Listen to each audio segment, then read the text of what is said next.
மீண்டும் உங்களை சந்திப்பதிலே நாம் மிக்க மகிழ்ச்சி அடைகின்றோம். நான் இலங்கையில இருந்து பதுளை போதனா வைத்தியசாலையில இருந்து வைத்தியர் ரிஷான் வேதநாயகம். வாத காய்ச்சல் அல்லது ருமட்டிக் ஃபீவரை பற்றி நாங்கள் பார்த்து கொண்டிருக்கின்றோம். நான் முதலிலே சொன்னது போல இந்த ருமட்டிக் வாத காய்ச்சலானது எங்களுடைய இருதயத்தை பாதிக்கின்றது, எங்களுடைய மூட்டுகளை பாதிக்கின்றது, எங்களுடைய தோலை பாதிக்கின்றது, அடுத்ததாக எங்களுடைய மூளையை பாதிக்கின்றது. இந்த மூளையானது ஒரு 5 வயதில் இருந்து 15 வயசு கிடப்பட்ட பிள்ளைகளுக்கு பாதிக்கப்படுகின்ற போது பல தரப்பட்ட, அதாவது கைகளிலே பல தரப்பட்ட அசாதாரண அசைவுகள் ஏற்படுகின்றது. அதே நேரத்தில் இந்த அசைவுகள் ஏற்படுகின்ற போது தசைகள் எல்லாம் இறுக்கி பிடித்திருக்கும். அதாவது ஸ்பாஸ்மோடிக் மூமெண்ட்ஸ் என்று சொல்லுவோம். தசைகள் எல்லாம் இறுக்கமாக இருந்து இப்படியான ஒரு அசைவுகள் அந்த பிள்ளைகளிலே ஏற்படுகிறது. எனவே இதை நாங்கள் சொல்லுகிறோம் சிடடாம்ஸ் கோரியா என்று சொல்லுவோம், அல்லது செயின்ட் விட்டூஸ் டான்ஸ் என்ற ஒரு பெயர். டான்ஸ் என்றால் நடனம் ஆடுவது. எனவே அதற்கு ஒரு பெயரை கொடுத்து வைத்திருக்கிறார்கள், சிடடாம்ஸ் கோரியா. எனவே சடுதியாக உங்களுடைய 5 வயதுக்கும் 15 வயதுக்கும் இடைப்பட்ட பிள்ளையானது ஒரு அசாதாரண கை அசைவுகளை அது ஏற்படுத்துமாக இருந்தால் இந்த பிள்ளைக்கு வாத காய்ச்சல் அல்லது இந்த ருமட்டிக் ஃபீவர் ஏற்பட்டிருக்கின்றதோ என்று சந்தேகம் மிகவும் வலுப்பெற வேண்டும். மிகவும் முக்கியமானது. இந்த அசைவுகள் எல்லாம் எப்படி இருக்கும்? இந்த பாம்புகள் கையை ஆட்டு அசைக்கிறது போல இருக்கும், கையெல்லாம் இறுக்கமாக இருக்கும். அதே நேரத்தில் ஒரு அசைவு இப்படி போனால் மற்ற அசைவு வேறு மாதிரி வரும். அதாவது மீண்டும் மீண்டும் அது தொடராது, ரிப்பீட் பண்ணாது. அதாவது நான் ரிப்பீட்டிவ் மூமெண்ட்ஸ் என்று சொல்லுவோம். திருப்பி ஒரு மாதிரியான அசைவுகளே வராது. சில நோய்களுக்கு ஒரே மாதிரியான அசைவுகள் தான் அப்படியே வந்து போய்கொண்டிருக்கும். ஆனால் இந்த வாத காய்ச்சலிலே மூளை பாதிக்கப்படுகின்ற போது ஏற்படுகின்ற அசைவானது மீண்டும் அதே மாதிரியான அசைவு ஏற்படாமல் வேறொரு முறையான அசைவு ஏற்படும். அந்த நேரத்தில் நாங்கள் கைகளை பிடித்து பார்த்தால் கைகள் எல்லாம் நல்ல இறுக்கமாக, தசைகள் எல்லாம் நல்ல இறுக்கமாக இருக்கும். அதே நேரத்திலே மிகவும் முக்கியமானது, இவ்வளவு நாளும் பிள்ளை பாடசாலைக்கு செல்லுகின்ற போது சாதாரணமாக கதைத்து நல்லா இருந்த பிள்ளை இப்போது அந்த பிள்ளையினுடைய கதையிலே, ஸ்பீச்சிலே வித்தியாசம் வருகிறது. என்ன வித்தியாசம் வருகிறது என்றால், பிள்ளை சில நேரத்திலே கதைக்கின்ற போது கொன்ன தட்டும், ஸ்லரிங் ஆஃப் ஸ்பீச் என்று சொல்லுவோம். கொஞ்சம் கொன்ன தட்டும், அல்லது கதைத்து கொண்டிருக்கின்ற போது நிப்பாட்டி மீண்டும் அந்த பிள்ளை கதைக்கும். எனவே இதிலே சரியான ஒரு வித்தியாசம் இருப்பதை எங்களாலே காணக்கூடியதாக இருக்கின்றது. எனவே பிள்ளையினுடைய இவ்வாறு அசாதாரண அசைவுகள் அந்த பிள்ளையினுடைய கைகளிலே ஏற்படுகிறது. அதே நேரத்தில் இந்த கை அசைவுடன் தலையும் நல்லாக ஒவ்வொரு மாறி போய் வரும். இது ஒரு பெரிய பிரச்சனை உங்களுக்கு தெரியும். அதாவது சில நேரங்களிலே மூளையினுள்ளே சிறு பிள்ளைகளுக்கு ஏதாவது மூளையினுள்ளே கட்டி வருகின்ற போதும் இப்படியான அசைவுகள் ஏற்படும். எனவேதான் இந்த மூளையிலே இருக்கின்ற பல புற்றுநோய் கட்டிகளாக இருக்கலாம், அல்லது புற்றுநோய் கட்டிகள் இல்லாதவையாக இருக்கலாம். அதை நாங்கள் எக்ஸ்க்ளூட் பண்ணுற இந்த புற்றுநோய் கட்டிகள் இல்லை என்பதை நாங்கள் நிரூபிப்பதற்காக 100க்கு 100% நாங்கள் அதை நிரூபிக்கிறதுக்கு என்ன செய்வோம் என்றால், தலையை நாங்கள் ஒரு சிடி ஸ்கேனோ அல்லது தலையை நாங்கள் ஒரு எம்ஆர்ஐ ஸ்கேனோ எடுத்து பார்க்கின்ற ஒரு நிலைமை இருக்கின்றது. எனவே நீங்கள் இதை கவனித்துக் கொள்ள வேண்டும்.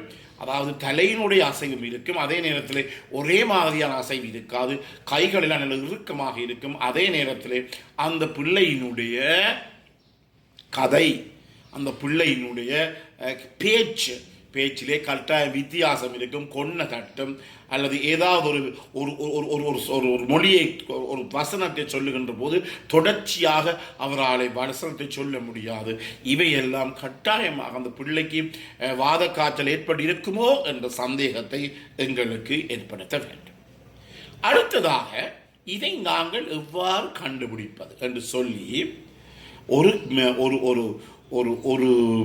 ஒரு வழிமுறைகளை, படிமுறைகளை எங்களுக்கு தந்திருக்கிறார். உங்களுக்கு தெரியும், எந்த ஒரு நோயாக இருந்தாலும், அது புற்றுநோயாக இருக்கலாம், எந்த நோயாக இருக்கலாம், ஒவ்வொரு படிமுறைகள் இருக்கிறது. எனவே அந்த படிமுறைகளை என்ன அவர்கள் தந்திருக்கிறார்கள். அதில் முதலாவதாக படிமுறை என்னவென்றால் மேஜர் கிரைட்டீரியா என்று சொன்னால் என்ன என்றால் பிரதானமான 5 காரணிகள் உங்களுக்கு சொன்னேன். முதலாவதாக என்ன வேணும்? ஒரு பிள்ளையினுடைய இருதயம் பாதிக்கப்படுகிறது, அதை நாங்கள் கார்டைட்டிஸ் என்று சொல்வோம். இரண்டாவதாக ஒரு பிள்ளையினுடைய பெரிய பெரிய மூட்டுக்கள் பாதிக்கப்படுகிறது, அதை நாங்கள் மூட்டுகளில் ஏற்படுகின்ற அலர்ஜி, அதை நாங்கள் பொலியார்த்ரைட்டிஸ் என்று சொல்லுவோம். மூன்றாவதாக ஒரு பிள்ளையினுடைய மூளை பாதிக்கப்படுகிறது, அதை நாங்கள் சிடடாம்ஸ் கோரியான்னு சொல்லுவோம். மூளை பாதிக்கப்படுகின்ற போது அந்த பிள்ளையினுடைய பேச்சும் பாதிக்கப்படுகிறது. அதே நேரத்தில் அந்த பிள்ளைகள் அசாதாரண அசைவுகள் கூட அந்த பிள்ளைக்கு ஏற்படும். நாலாவதாக என்ன? தோள்களிலே ஏற்படுகின்ற தேர்மல் மேரியான ரேஷ்கள், அதை நாங்கள் இருத்தீமா மாஜினேற்றம் என்று சொல்லுவோம். அந்த அந்த அந்த ரேஷினுடைய வெளிப்பகுதி, அந்த தேர்மலின் வெளிப்பகுதி நல்லாக சிவப்பாக இருக்கும், நடுவிலே அது வெள்ளையாக இருக்கும். ஐந்தாவதாக இந்த கால்களிலே, இந்த முழங்காலுக்கு கீழ்ப்பகுதியிலே, முழங்காலுக்கு கீழே முன்பகுதியிலே, கீழ்கால் என்று சொல்லலாம், கீழ்காலிலே முன்பகுதியிலே சின்ன சின்ன சின்ன கட்டிகள் வரலாம். அதை நாங்கள் சப்கியூட்டேனியஸ் நொடியூல்ஸ் என்று சொல்லுவோம். எனவே எங்களுக்கு கீழே இருக்கின்ற தோலுக்கு கீழே இருக்கின்ற கட்டிகள். எனவே இந்த 5 தான் எங்களுடைய இந்த நோயினுடைய மிக முக்கியமான அறிகுறிகள்.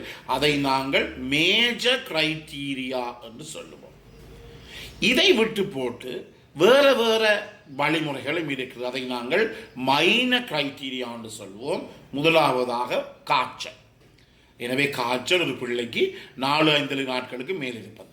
இரண்டாவதாக நான் சொன்னேன் முதல்ல பொலியார்த்ரைட்டிஸ், எல்லா பெரிய மூட்டுகளும் பாதிக்கப்படுகின்ற போது அந்த மூட்டிலே வீக்கம் இருக்கும், அந்த மூட்டிலே நோய் இருக்கும், அந்த மூட்டை அசைக்க முடியாது, சுவப்பாக இருக்கும், அதே நேரத்தில் சரியாக கொதிக்கும், ஓமாக இருக்கும் அந்த மூட்டு. ஆனால் இந்த சிறு மைனர் கிரைட்டீரியாவிலே என்ன வருகிறது என்றால் மூட்டிலே வலி மட்டும்தான் இருக்கும். எனவே முதலாவது காய்ச்சல், இரண்டாவது வலி. மூன்றாவதாக இதற்கு நாங்கள் இரத்த பரிசோதனைகளை செய்வோம். இது உங்களுக்கு தெரியும், ஃபுல் பிளட் கவுண்ட் என்று முழு பரிசோதனையும் செய்வோம். இந்த ஃபுல் பிளட் கவுண்டிலே இருக்கின்ற இந்த வெண்குருதி சிறுதுணிக்கின் அளவு அதிகரித்தாலும் நாங்கள் அதை ஒரு அளவாக எடுத்துக்கொள்ளலாம். நான்காவதாக இன்னும் ஒரு இரத்த பரிசோதனை இருக்கிறது, ESR. அது கூட இருந்தாலும் இதை நாங்கள் ஒரு சிறு அளவு மைனர் கிரைட்டீரியாவாக எடுத்துக்கொள்ளலாம். அதே நேரத்தில் இன்னும் ஒன்று இருக்கின்றது, சி ரியாக்டிவ் புரோட்டீன், அது CRP என்று சொல்லுவோம். இரத்தத்தில் ஏதாவது அலர்ஜி ஏற்படுகிறதா, இன்ஃப்ளமேஷன் ஏற்படுகிறதா என்று கண்டுபிடிப்பதற்குரிய ஒரு பரிசோதனை CRP. அது கூட கூடுதலாக இருந்தால் அது கூட இந்த சிறு படிமுறை, அதாவது மைனர் கிரைட்டீரியாவிலே வருகிறது. எனவே அன்பர்களே, இந்த நிகழ்ச்சி உங்களுக்கு பிடித்திருந்தால் இதை நீங்கள் மற்றவர்களுக்கு அறிமுகப்படுத்தலாம், இதை லைக் பண்ணலாம், ஷேர் பண்ணலாம். அதே நேரத்திலே மணி சின்னத்தை அமைத்து பெல் சைன் அமைத்து நீங்கள் இதை சப்ஸ்கிரைப் பண்ணலாம். மேலதிக தகவல் தேவையாக இருந்தால் 009477756245 மூலமாக தொடர்பு கொள்ளலாம். பிறந்திருக்கின்ற நாள் உங்கள் அனைவருக்கும் இனிய பொழுதாக அமைய அனைவருக்கும் பொதுவான உறவினை வேண்டி விடைபெறுகிறேன். நன்றி, வணக்கம்.